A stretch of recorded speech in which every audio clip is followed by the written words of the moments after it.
Hola a todos, soy Javier González. El día de hoy vamos a abordar el tema correspondiente al equilibrio ácido-base. Dentro de los elementos que se van a tomar en cuenta va a ser una introducción donde se va a dar a nivel general qué se entiende por equilibrio ácido-base, unas definiciones que son necesarias para entender de una manera adecuada la temática de la producción de los ácidos, cómo se da también la producción de los bases, los mecanismos de amortiguación a nivel extracelular, intracelular, asimismo como la regulación probablemente del equilibrio ácido-base por parte del área respiratoria y también el equilibrio por parte del área renal. A través de los diversos procesos metabólicos que se dan en nuestro organismo, se van a producir sustancias que tienen la característica de un ácido y otras sustancias que van a tener la característica de la base. ¿Qué es lo que sucede? Va a haber una mayor producción de ácidos con respecto a la base, que esto es algo importante a considerar por algo que voy a mencionar más adelante. El cuerpo va a intentar mantener una regulación entre estas dos sustancias, tanto entre las bases como entre los ácidos, por lo cual nosotros vamos a entender por equilibrio ácido-base al mantenimiento de las concentraciones de hidrogeniones dentro de parámetros fisiológicos. Esto es importante porque el pH como tal de nuestro organismo no es una cantidad fija, establecida, sino que se va a mover a través de estos parámetros. Cabe mencionar que estos parámetros que se han estudiado y ya se tienen establecidos son en los cuales el cuerpo y el organismo puede funcionar de una manera adecuada. Entonces, dentro de los procesos homeostáticos tenemos diversos mecanismos. Uno de estos va a ser los mecanismos de amortiguación para el área ácido-base. Entonces, para entender bien la temática hay que establecer una serie de definiciones. Vamos a partir del hidrógeno, que es el hidrógeno. Este corresponde a un elemento químico, es el número atómico 1, es el más ligero, asimismo como es el más abundante del universo. Entonces, ¿qué es lo que sucede? Esto es un átomo. Cuando un átomo pierde o gana electrones, va a obtener un tipo de carga, ya sea positiva o negativa. Ya puede ser un anión o puede llegar a ser un catión. ¿Qué es lo que pasa? Cuando el hidrógeno llega a perder uno de sus electrones, este va a adquirir una carga positiva y va a pasar a llamarse hidrogenión. Entonces, ¿cómo se relaciona esto con la temática del ácido base? Lo que resulta, tomamos acá la definición de un ácido, que es aquella sustancia química que es capaz de ceder protones, en este caso estamos hablando del hidrógeno, de este caso del hidrogenión específicamente, a otra sustancia química. Entonces acá hay que entender algo muy importante, y es que las diversas moléculas tienen una base de carbono. Esta base de carbono va a tener múltiples enlaces disponibles que se pueden unir a grupos funcionales y otros elementos químicos. Entonces, las sustancias que tienen la característica de fungir como ácido o como base tienen su estructura de carbono y están asociadas específicamente a hidrógenos y otras sustancias. Pero esta característica de tener estos hidrógenos dentro de su estructura química es la que le proporciona la facilidad de ceder hidrógeno o aceptar hidrógeno. Entonces, un ácido es aquella que tiene la capacidad de ceder protones. Ahora, ¿qué entendemos por una base? Es aquella sustancia química que va a ser capaz de captar estos protones de otra sustancia química, que en este caso correspondería del ácido. Ahora hay algo muy importante en esto, y es que tanto en ácidos como en bases hay ácidos fuertes y ácidos débiles. Esto va a depender de la capacidad de disociación que tengan estas sustancias. Un ácido fuerte tiene una mayor capacidad de ceder protones a la sustancia que se va a comportar como una base, mientras que un ácido débil va a tener una capacidad menor referente al ácido fuerte. Y esto mismo aplica para las bases. Una base fuerte va a tener una mayor capacidad para poder aceptar estos protones y una base débil va a tener una capacidad inferior a esto. Pero hay otros conceptos importantes, como lo son el de ácido conjugado. ¿De dónde viene un ácido conjugado? Propiamente es una especie química que se va a formar después de que una base acepte un protón. Es decir, después de que esta base que está susceptible a poder, tiene enlaces disponibles para aceptar protones, los acepte, ya no va a ser una base, sino que va a pasar a llamarse un ácido conjugado. Y básicamente esto mismo va para el área de la base. ¿Qué es lo que sucede? Es un ion o molécula que va a quedar después de que en este caso el ácido haya perdido un protón. Luego de que este ácido ceda este protón, va a quedar como una base conjugada. Otro concepto importante es el de pH. El pH como tal va a ser una medida del grado de acidez o alcalinidad que tiene una sustancia o una solución. Esta va a ser expresada como el logaritmo negativo en base de 10 de la concentración de iones hidrógeno o de hidrogeniones. Pero aquí nos preguntamos que por qué se ocupa una escala logarítmica para expresar estas concentraciones de la cantidad de iones hidrógeno. Lo que sucede es que realmente en nuestro cuerpo hay unas cantidades muy bajas de estos iones. De hecho, más concretamente es aproximadamente de 0,0000004 equivalentes por litro. Es aproximadamente esta la cantidad de hidrógeno que hay en nuestro cuerpo. De hecho, si lo pasamos ya sería aproximadamente 40 nano equivalentes por litro, aproximadamente. Esta tiene una variación entre 3 y 5 nano equivalentes, tiene una variación. Pero si vemos son números bastante incómodos de manejar, entonces es más factible ocupar una escala logarítmica, el cual ya nos da directamente el pH en números más manejables. Entonces por eso es que se ocupa este tipo de escala. Ahora vamos a pasar a otro tipo de definición importante, que es la de amortiguador buffer o también llamado tampón de pH. Estas son soluciones que tienen la capacidad de mantener su pH casi sin variar cuando se les agregan pequeñas cantidades de ácido o base. Es decir, que esta sustancia, el buffer, al estar puesto sobre una sustancia que ya sea ácido o base, tiene la capacidad de estabilizar este pH. Como tal, ¿qué es lo que hacen? Evitan cambios bruscos del pH, regulando o estabilizando el mismo. Estos bien pueden actuar como ácido o como base.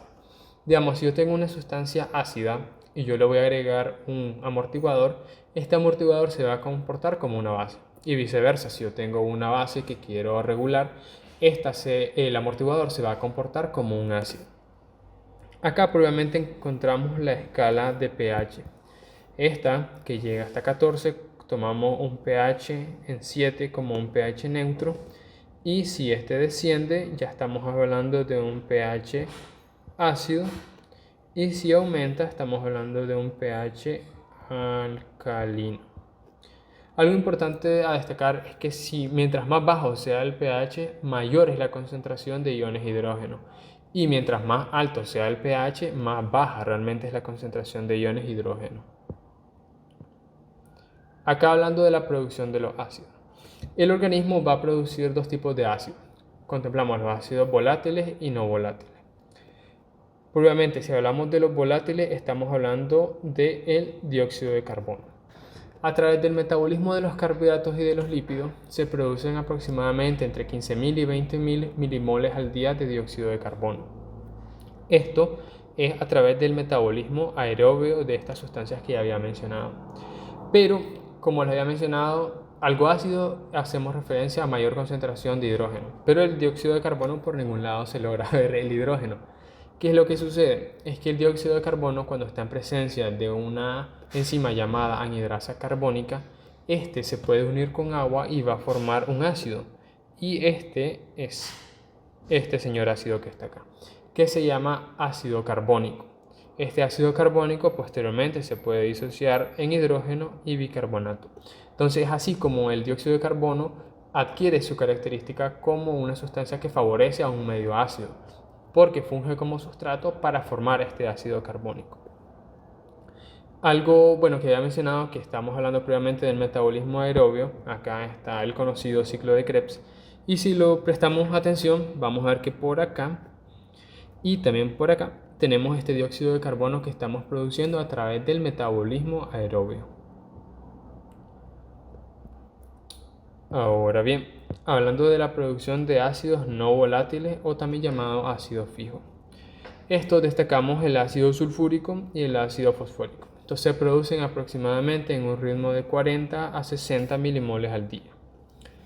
Hablando de otros tipos de ácidos que se llegan a producir en estados no patológicos, un ejemplo serían los cetoácidos. Un cetoácido podría ser en un estado de ayuno, lo cual va a provocar de que vayamos a las reservas, en este caso de energía, que corresponderían a los lípidos, se da cetogénesis, pero paulatinamente cuando acaba el periodo de ayuno, esto termina y no hay una acumulación de cetoácido. Ahora, en el caso del ácido láctico, estamos en ejercicio intenso, debido a que hay gran demanda de energía, no da tiempo para que se genere todo el ciclo del ácido cítrico, entonces se va a una vía metabólica más rápido, ciertamente menos efectiva, pero más rápida, que sería la fermentación del ácido láctico. Pero acaba el ejercicio y esto termina. Entonces no hay una acumulación como tal de ácido láctico. ¿Qué es lo que pasa cuando es que estos toman gran relevancia? Cuando ya hablamos de un estado patológico. ¿Por qué un estado patológico? Porque va a haber una sobreproducción de estos elementos. Digamos, en los cetoácidos hablaríamos de diabetes, tanto diabetes tipo 1 como tipo 2. ¿Qué es lo que sucede en esta situación?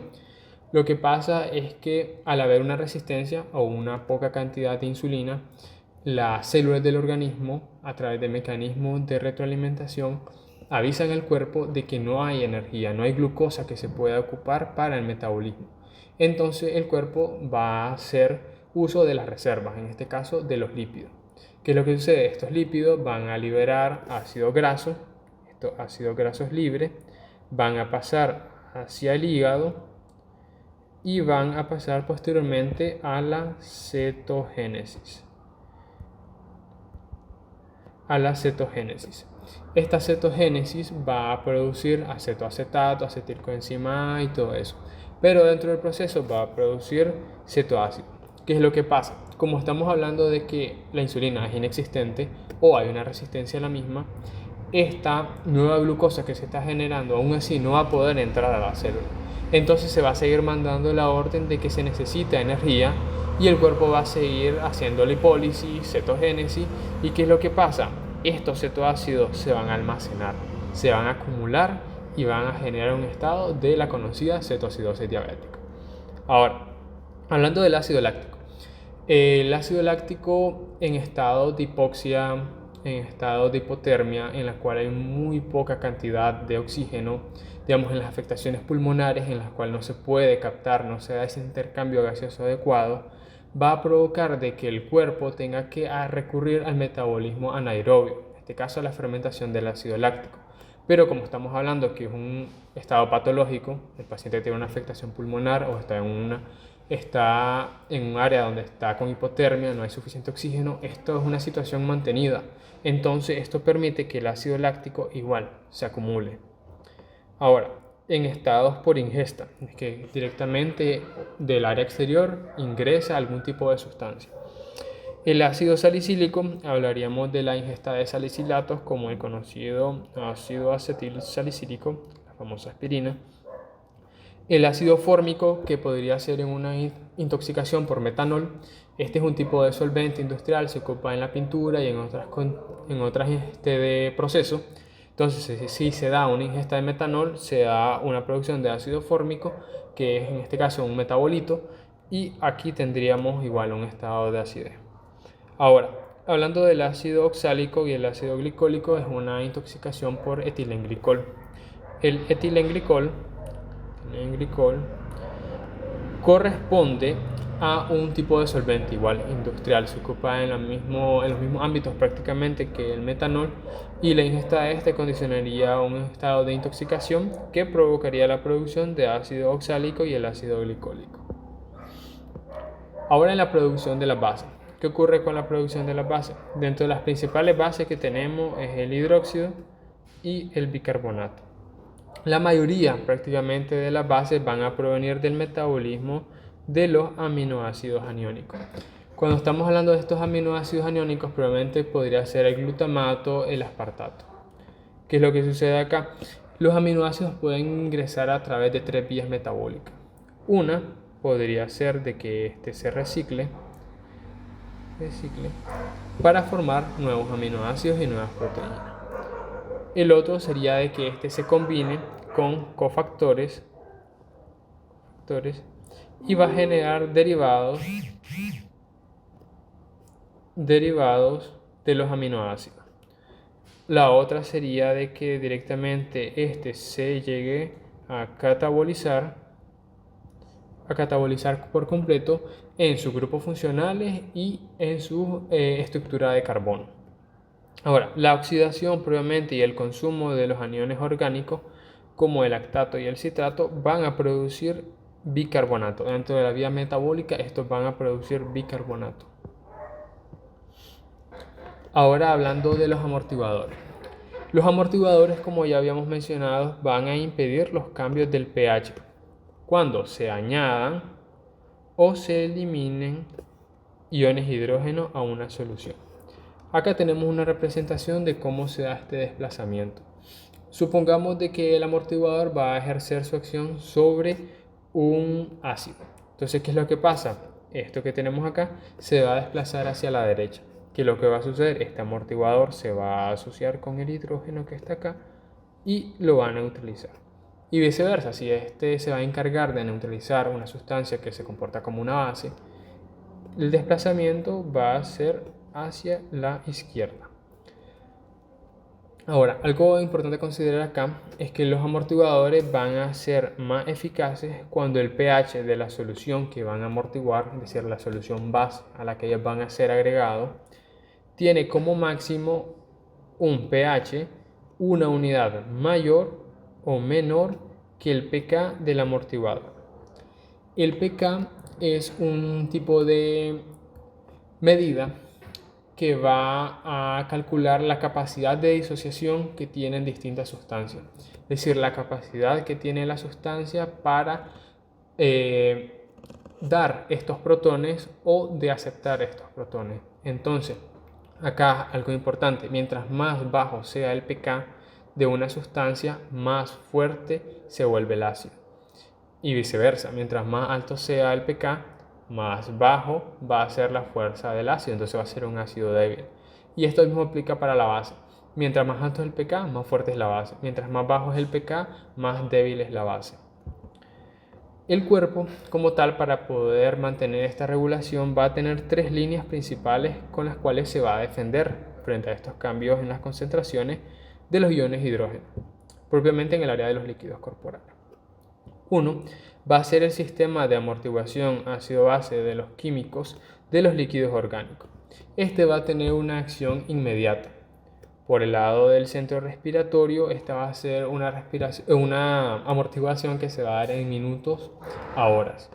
Pero si hablamos de los riñones, esto va a ser de horas a semanas a más. Ese va a ser su periodo de acción previamente de este mecanismo de amortiguación. Ahora hablando de los amortiguadores en el área extracelular. El principal amortiguador corresponde al sistema amortiguador del bicarbonato. Este bicarbonato se va a producir a partir de dióxido de carbono y agua.